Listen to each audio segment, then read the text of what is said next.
Whatever I audition for, I take. No, I'm kidding.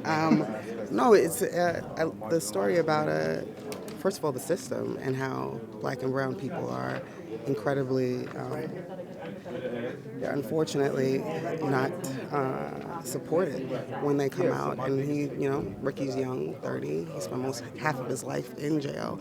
And you come out trying to acclimate to society again, and you don't have the support system that you need. And you have your family and friends, but the system doesn't support you.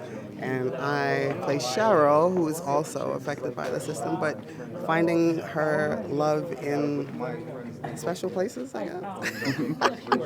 Doing the best that she can, trying to support him in the best way that she can, or what she thinks she can, and the chips fall where they may. Very cool. When it comes to films like this that are talking about serious issues that are happening more and more today, what do you hope audiences take away from when they're looking at this art? I think it's just empathy with the characters. I think we get very comfortable with the lives that we live, and we forget that other people are suffering. We forget that there are different circumstances that we are not privy to, that other people kind of just need a little bit of kindness, a little bit more support, a little bit more understanding, and patience with the process, because we are very impatient humans. Is this your first year at Sundance? It is. What do you think so far? Any crazy celebrity encounters or?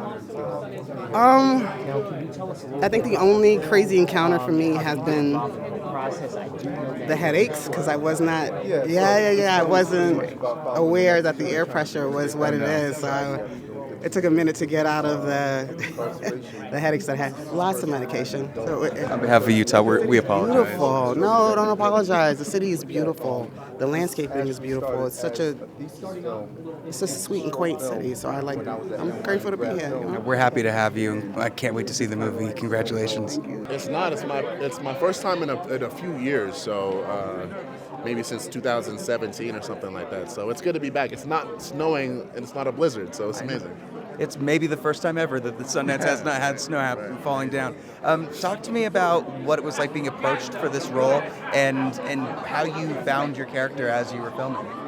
Yeah, I mean, I think I was sent the script and I read it. I had an opportunity to watch the short film, and yeah, to me it was like after the first initial conversations I had with Rashad, it was like a no-brainer for me to want to be a part of it. It just felt like such a special story. It felt like such a story that needed to be told. Like, I don't see this story told all the time. We hear about the statistics, but we never hear about the people. We never hear about their stories. And so for me, it was a very palpable thing to want to step into a role like this. Right. And there's so many other films where, like, once you get out of prison, it's like the end of the story and things go better and things are great. But this is going to actually delve into what happens after that and picking up the pieces from your life. Were there any experiences that you were pulling from different people in your life that maybe have something to say a part of it? I've always been really interested in the story of Khalif Browder and just what he went through so many years ago in New York. And so I think the psychology of that, in a weird way, has bled into this and my performance here. If there's one thing that you can have audiences take away from this film, what would you want from them to take away? Oh man, just understanding empathy, just being a human being and understanding that, if we lead with love and understanding, then, that's the best thing we can do. I've been working a little bit. I did a pilot called Phony, and so I'm waiting to hear back from that. And everything else, just like filling in the lines in between, just making sure I'm studying the craft and everything. Well, and talk about this film and what made you want to be a part of it. Was it the character? Was it the story, the writing?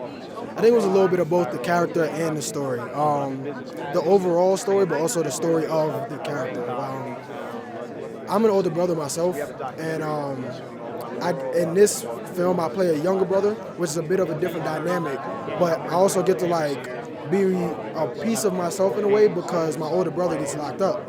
And now with him being gone, I have to assume the position of the older brother. So now there's that kind of dynamic that we have to work with. I like nuance, I like arc, so it just was great all around. Right.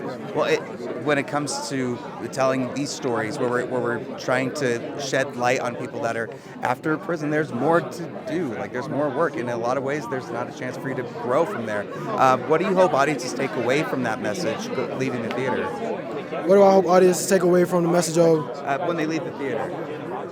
I think it's a couple messages you could take away. I think one of the ones that's most important for me is either like brotherhood or just the quote that it takes a village. A lot of people say it takes a village to raise a kid, but I think it could take a village in general. Just because I may need a group of friends that could bring me up in a moment of time, you may need that. Everybody kind of needs that at some point. And I think the film does a great job of showing how that can come from different areas and different people, even if you don't want it to or if you don't expect it to. What were the labs like when you were doing Sundance? Yes, the Sundance Labs was one word: magical.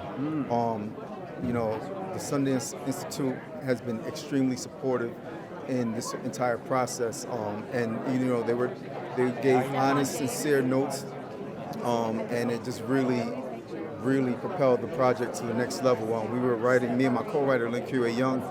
We also went to grad school together. That's where we first met, and then kind of been going from there. But we, really took our time, 2 years in developing the script, and it happened kind of quick, honestly, because I really like to take my time. So but it worked out. It worked out really good.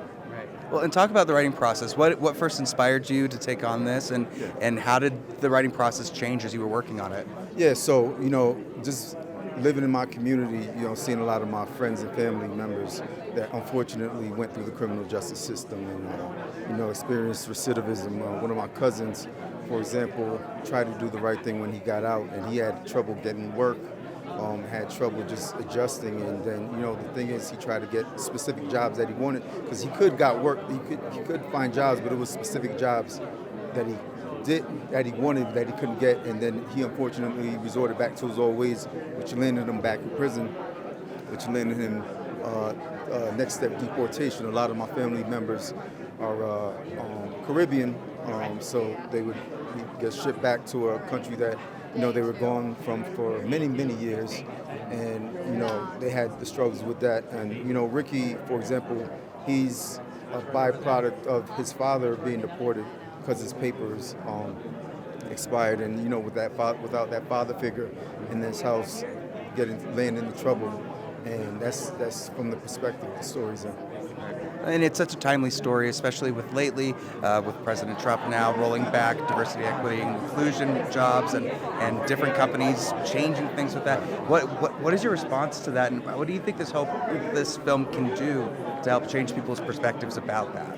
Yeah, so with the way we shot this film, it's like I wanted the audience to really get a visceral feeling of how it could be through the eyes of an ex-offender, and hopefully, think about empathy, having empathy for, an ex-offender who's wholeheartedly trying to reacclimate, you know what I mean, positively in society. Right.